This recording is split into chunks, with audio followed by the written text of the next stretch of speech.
Bob Iger and the Walt Disney Company are ready to have a panic attack because one of their actors seems determined to attack every single possibility of them making money at the box office.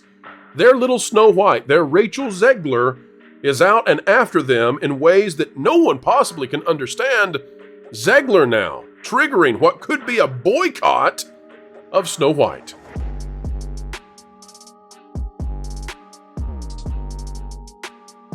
Hello folks, welcome back to the place where we bring you the news that sometimes makes us chuckle.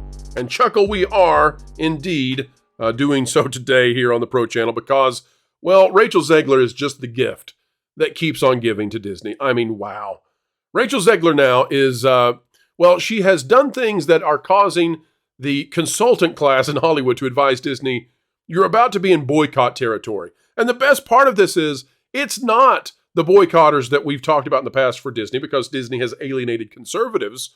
No, this time it's going to be coming from both ends of a geopolitical conflict, of a confrontation. And oh my gosh, Zegler seems just, listen, she is the anti-success of Hollywood. You're not going to believe what we've got to talk about today. Let's bring on the panel and get ready. This is a big one. By Daily Mail, Rebecca Lawrence is the author. Inside the Snow White cast drama as Rachel Zegler locks horns with Gal Gadot on Disney remake, who will be crowned the fairest of them all. That's not the headline I would go with because there's a much bigger story here that's inside the article. Wait till we get to this one. And folks, you've been talking in the chat. I saw some of you discussing, Princess Fiona in particular, the difficulty in talking about some things on YouTube. So just know that we're going to have to alter some of this text in order to get around the platform. The scandal-plagued Snow White reboot has been dealt another blow with leading ladies Rachel Zegler and Gal Gadot caught up in an apparent feud. American actress Zegler, 23, plays the titular lead in the live-action remake, while Israeli star Gadot, 39, plays the evil queen. Their on-screen feud appears to have spilled out into real life. However, owing to the pair's opposing views on a particular geopolitical conflict. But here's where we get to what should have been the headline. Both have been vocal in their support for opposite sides, with branding experts warning that such behavior could trigger a boycott. It came to a head when the Snow White teaser trailer was released earlier this month, with many taking issue with the casting. And of course, you all know out there that Zegler would go on to say, free a place in the Middle East. Now, that doesn't mean it's never existed. Anyway. Right. Well, here's the deal, though. Disney's already down on this thing. I mean, this is already a dumpster fire. It's essentially unwatchable. It would be as difficult as trying to view the Polar Express in reverse. The dwarfs are hideous. The singing is lackluster. None of this is good. It's like spending a week in the uncanny valley and there's no running water. So here's the problem. They already are on their backs. Now they're looking at a Zegler-induced boycott. And I'm not sure where the boycott would come from. It could come from both directions at the same time. Those who are pro-Zegler, those who are pro-Gadot. So, panel, what say you in regards to just how bad this is getting? And is Zegler actually one of the starlets who's putting herself in an unhireable position going forward? That's the point. Yeah. Anybody who would hire her for anything is financially suicidal. Period. Well, and here's the thing with that. Rachel Zegler is entirely too controversial for somebody who has never had a hit in the box office. Yeah, never. Everything she has done has flopped. That Hunger Games movie made money, yes, but it was like half of what like the worst performing Hunger Games did, I believe, in the original run. And that West Side Story bombed, and this is going to bomb.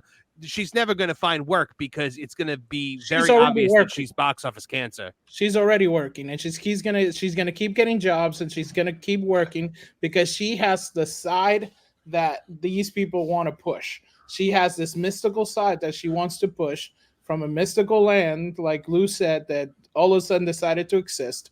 And then basically she's pushing this narrative that a lot of companies want to push with for some reason. And it's getting so popular now that, hey, they're like, it's okay to attack other people for it. And she's already got a new movie coming out, Y2K, with Jonas Hill, which is the another like, hey, versus.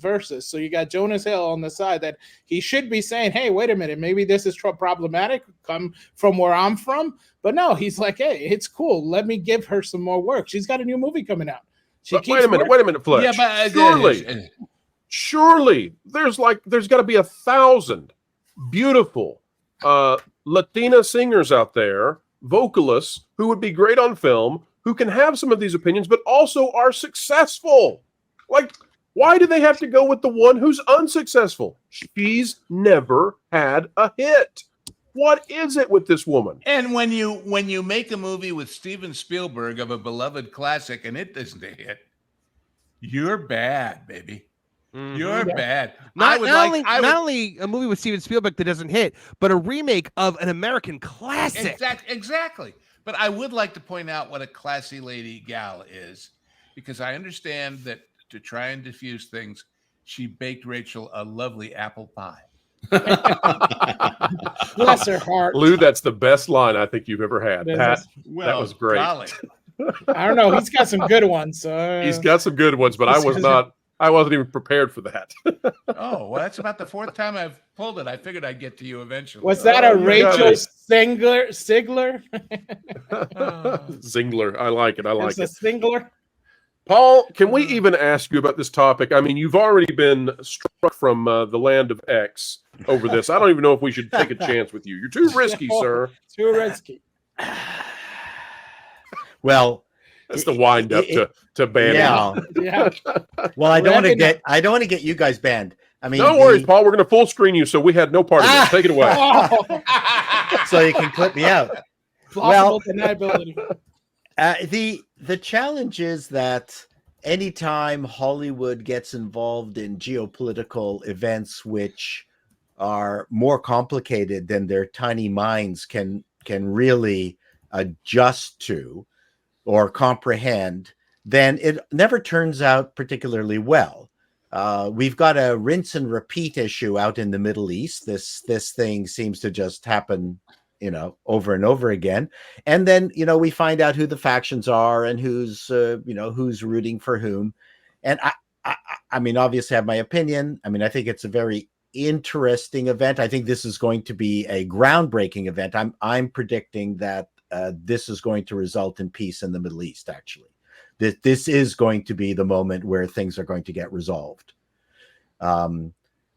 We just need to get Snow White into theaters, you say. That's exactly right.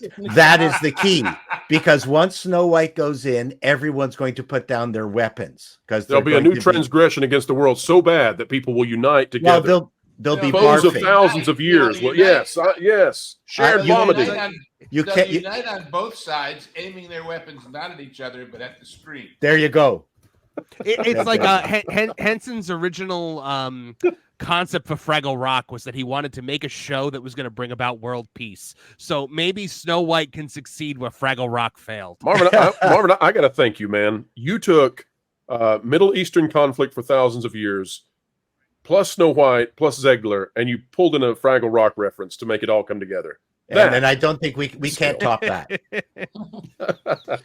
However, so the thing about when go ahead, Lou. Sorry. For anybody thinking of what do I do to make Rachel Zegler a star, I think considering her musical background, it's real simple with what's going on right now. We do a remake of Chicago, but she explains, oh, that old one was so tacky and so pointless and so old and weird. No, in her version, she's a self-actualized protest leader there now. And it's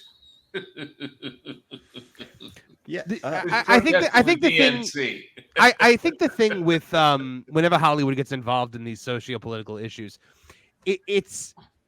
there's nothing more real life than violent issues, between countries and nations and faiths. And the Hollywood actors, they don't live in the real world. They have no idea what the real world is like. So they're weighing in on something they have no idea about. And that's what always kills me. And the bottom line is that Ziggler is a really unfriendly human being and Gal Gadot isn't. And she has a reputation of reaching out to her fans. She's grateful like her success actually came much later in life.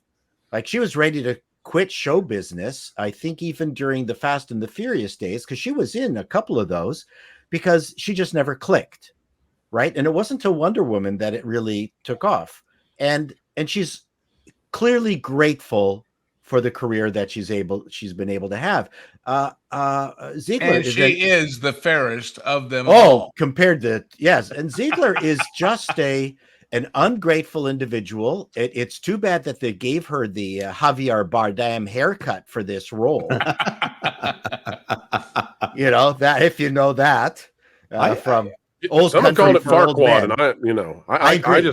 I'm amazed that they But gave her this hairdo. she's just not a nice person. And you, like, I don't know if you guys follow, NBA, women's NBA basketball, but this woman, Caitlin Clark, has just taken it over because she spends all her times with the fans. The fans love her, and Ziggler just does not come across as someone who loves her fans.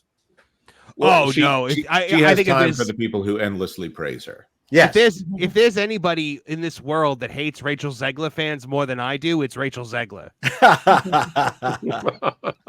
I also have to say on ouch. that haircut, as if they couldn't find someone in Hollywood that could translate that old haircut into something that doesn't look like whatever that is. I just don't understand the casting at all. I mean, I don't understand why you cast someone who's beautiful to play the evil queen. That it defeats the purpose of playing the evil queen. So I don't get it. Almost as much as playing Snow White when you're not very pale skin. Right. It needs to be someone who looked like they were probably better looking or had more confidence in their looks at a younger age. Not to say that they would be ugly, but one of those actresses that has a strong facial structure. And then when she gets older, the guy who was playing Maleficent at the meet and greet. The evil queen ombre over at Disney World. Yeah. Yes. Well, yeah. Folks, we've come to the end, perhaps like Zegler's career. I don't know. But unlike Zegler's career, we've got more stuff on the way very shortly, and it's going to be excellent. Truly, we believe that, folks. We only try to put out things that are excellent for you. If you'd like to see more of that excellent stuff, consider clicking the like button. Share, subscribe, click it, stick it to the algorithms. It is the notification bell. Drop a comment right on down below. And folks, we hope you'll be coming by real soon again because we know Ziggler better than she knows herself. We can predict what she's up to with 99.9% Snow White accuracy. And that means I guarantee we'll have more Rachel Zegler content on the way. Folks, wherever you are and whatever you're doing, keep learning, keep growing, and keep having fun.